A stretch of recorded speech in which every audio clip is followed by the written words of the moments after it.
Hello guys, welcome back to my YouTube channel. আপোনালোকক সকলোকে মই স্বাগতম জনাইছোঁ মোৰ চেনেলটোলৈ আৰু আজি বেলেগ এটা বিষয় লৈ মই কথা পাতিব আহিছোঁ আপোনালোকৰ ওচৰলৈ। মই দিওঁ নে নিদিওঁ বুলি ভাবি আছিলোঁ ভিডিঅ'টো, কিন্তু নিদিলেও নহয় ন, পাছত বিপদ আহিব পাৰে। সেইকাৰণে বিপদৰ আগতে সকলো সমাধান কৰিব লাগে ন, যিকোনো শ্বেয়াৰ কৰিব লাগে আপোনালোকৰ আগত, যিহেতু আপোনালোকে জড়িত হৈ আছে মোৰ লগত ন, যিহেতু ইউটিউব ফেমিলি হয় আৰু সকলোৱে চায়, সেইকাৰণে আপোনালোকক জনাই দিয়া মোৰ দৰকাৰ হয়। সেইকাৰণে ধেমাজিত সংঘটিত হোৱা ন কলেজ ষ্টুডেণ্ট দুগৰাকীক হত্যা কৰাৰ চেষ্টা চলোৱা সেই বিষয়লৈ মই কেইবাটাও ভিডিঅ' বনালোঁ। যিহেতু মানুহ সহ্য কৰিব নোৱাৰে ন, যিকোনো এতিয়া মই এগৰাকী ছোৱালী হৈ পিনি ন, মই আন এগৰাকী ছোৱালীৰ কষ্টৰ কথা বুজি পাওঁ ন, আৰু মাক বাপেকৰ কথাও বুজি পাওঁ। মোৰ মা দেউতা যেনেকুৱা, নন্দিতা শইকীয়াৰ মাক দেউতাকো তেনেকুৱাই হয়। সেইকাৰণে আৰু এগৰাকী ছোৱালী কাশ্মীৰা দত্ত, তেওঁৰ মাক বাপেকো একেই। মোক যেনেকৈ তেওঁলোকে ডাঙৰ দীঘল কৰিলে, তেওঁলোককো তেনেকৈ ডাঙৰ দীঘল কৰি পঢ়াই অনাইছে, মোক যেনেকৈ পঢ়াই অনাইছিলে। সেইকাৰণে মই বুজি পাওঁ। কিন্তু কিছুমান মানুহে এইটো নিগেটিভ কমেণ্ট দিয়ে, আৰু এইটো ন্যায়ৰ কাৰণে ন। এতিয়া যিহেতু নন্দিতা শইকীয়া এতিয়া বৰ্তমান নাই, তেওঁৰ আত্মাই শান্তি পাওক সেইটোৱে বিচাৰোঁ। তথাপিও আমি প্ৰতিবাদ কৰিব পাৰোঁ, একো কৰিব নোৱাৰিলেও আমি শ্বেয়াৰ কৰিব পাৰোঁ। কিছুমান নিউজ চেনেলবিলাকত মিডিয়াই এনেই অপপ্ৰচাৰ চলাইছিলে যে প্ৰেমৰ প্ৰতাৰণাৰ কাৰণে নন্দিতা শইকীয়াই হত্যা কৰাৰ চেষ্টা কৰিছিলে। বাট সেইটো নহয়, সেইটো বাৰু মই ক্লিয়াৰ কৰি দিয়া হৈছে। সেইটো হয় নে নহয় আপোনালোকে যদি চোৱা নাই, মই আই বাটনত দি দিম, নাইবা ডেছক্ৰিপশ্যনত দি দিম লিংকটো, আপোনালোকে এই ভিডিঅ'টো চাব পাৰিব। মই এইটো ক্লিয়াৰ কৰি দিয়া আছে, কি কথা কি বতৰা, সেইটো হয় নে নহয় আপোনালোকক মই ক্লিয়াৰ কৰি দিয়া আছে। আৰু ৰিণ্টু শৰ্মা কেনেকুৱা, সেইটো মই তেওঁৰ বিষয়েও কৈ দিয়া আছে ভালকৈ। সেইকাৰণে যদি আপোনালোকে নাই চোৱা, চাব পাৰিব। এতিয়া মই এই ভিডিঅ'ত মই এইবোৰ নকওঁ একো। তাতে মোক কমেণ্ট কৰিছে, মই পাৰিলে স্ক্ৰীণত লগাই দিম কোনে কৰিছে। মৌচম সোণাল বুলি, তেওঁৰো হয়তো ইউটিউব চেনেল আছে। মৌচম সোণাল বুলি কোৱা ব্যক্তিজন মোক মানে আপোনালোকক এতিয়া মই স্ক্ৰীণত দেখুৱাই দিছোঁ। তুমিও মৰিব মন গৈছে নেকি, তোমাৰো মৰিবলৈ মন গৈছে চাগে, এনেকৈ মোক কৈছে। কিহৰ ব্যক্তিক লৈ তেওঁ মোক এই কথাটো ক'লে? মই ভিডিঅ'টো বনোৱাৰ কাৰণে নে মোৰ লগত কি শত্ৰুতা আছে? মোৰ লগত একো শত্ৰুতা নাই।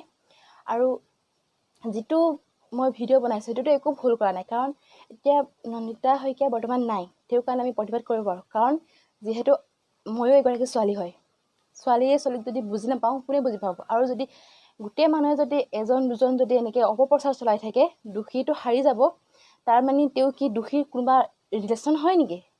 সেইকাৰণে মই আপোনালোকৰ সকলোৰে লগত শ্বেয়াৰ কৰিছোঁ, মই স্ক্ৰীণত দি দিছোঁ।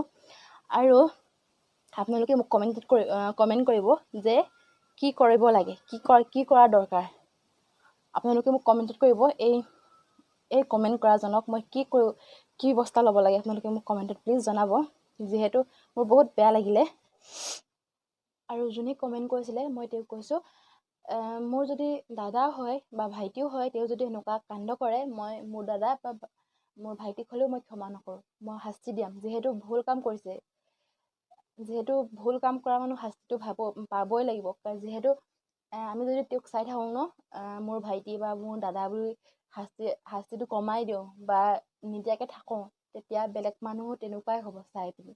আজিকালি সিটোক চাই সেইবোৰ হৈ গৈছে। সেইকাৰণে মোৰ নিজৰ ককাই ভাই হ'লেও মই এইটো শ্বেয়াৰ কৰিলোঁহেঁতেন। আৰু এই নন্দিতা শইকীয়া আৰু কাশ্মীৰা দত্ত, তেওঁলোকে মোৰ লগত কোনো ৰিলেশ্যন নাই, কোনো ৰিলেটিভো নহয়। কিন্তু মই এগৰাকী ছোৱালী আৰু তেওঁলোকে ছোৱালী, সেইকাৰণে মই বুজি পাওঁ ছোৱালীৰ কথা আৰু মাক বাপেকৰ কথা মই বুজি পাওঁ। যিহেতু মোৰো মাক বাপেক আছে, মোৰ মা দেউতা দাদা বা সকলো আছে মোৰ। সেইকাৰণে মই জানো মোৰ দাদাহঁতে, মোৰ মা দেউতাহঁতে মোৰ কাৰণে কিমান কেয়াৰ কৰে, মোৰ কাৰণে কিমান চিন্তা কৰে। ঠিক তেনেকৈ তেওঁলোকৰ কাৰণেও চিন্তা কৰিছিলে। সেইকাৰণে এতিয়া তেওঁলোকে কি অৱস্থাত আছে আপোনালোকে নিশ্চয় জানিছে, এতিয়া গম পাইছে চাগে, যিহেতু মিডিয়াত আপোনালোকে চাই থাকে ন, নিউজত তেওঁলোকৰ অৱস্থাবোৰ। সেইকাৰণে বুজি পোৱাৰ দৰকাৰ। আৰু সেইটো এটা মোক ধমকি দিয়াৰ নিচিনা হৈছে, সকিয়নি দিয়াৰ নিচিনা। আপুনি যদি মোক ধমকিও দিয়ে বা সকিয়নিও দিয়ে, মই সেইটো ভয় নকৰোঁ, যিহেতু মই সত্যত আছোঁ আৰু মই অন্যায়ৰ প্ৰতিবাদ কৰিমেই, আৰু মই কৰি আহিছোঁ, কৰিমেই। মই চাই নাথাকোঁ সেইটো, যিহেতু মই আগৰ পৰা আমাৰ মহাবীৰসকলে তেওঁলোকেও সেইবোৰাই কৰি আহিছে। চ' সেইকাৰণে আমি সেইটো কৰাৰ দৰকাৰ। আমি অন্যায়ৰ প্ৰতিবাদ কৰিব লাগিব, সত্যত চলিব লাগিব। চ' আপোনালোকে মোক কমেণ্ট কৰিব মই কি কৰা দৰকাৰ। আৰু যদি মোক যোনে কমেণ্ট কৰিছিলে, তেওঁ যদি এটা ভিডিঅ'টো চাই আছে, চ' আপুনি মোক কি বিষয় লৈ কমেণ্ট কৰিছিলে সেইটো মোক প্লিজ জনাব। যদি আপুনি মোক ভালকৈ নকৰে, ভালকৈ মানে কিহৰ কাৰণে এইটো কমেণ্ট কৰিছিলে, এইটো যদি আপুনি শ্বেয়াৰ নকৰে মোৰ আগত বা মোক কমেণ্ট নকৰে, তেতিয়াহ'লে মই বেলেগ এটা ব্যৱস্থা ল'বলৈ বাধ্যত পৰিম। চ' আপোনালোকে মোক কমেণ্ট কৰিব, যিহেতু আপোনালোকে মোৰ ফেমিলি হয়, সেইকাৰণে আপোনালোকৰ কমেণ্টো দৰকাৰ হয়। চ' যিমান পাৰে শ্বেয়াৰ কৰিব। যোনে মোক এই কমেণ্ট কৰিছিলে, তেওঁ যদি চোৱাও নাই, তেওঁ পাব এই ভিডিঅ'টো। চ' আপোনালোকে যিমান পাৰে শ্বেয়াৰ কৰিব।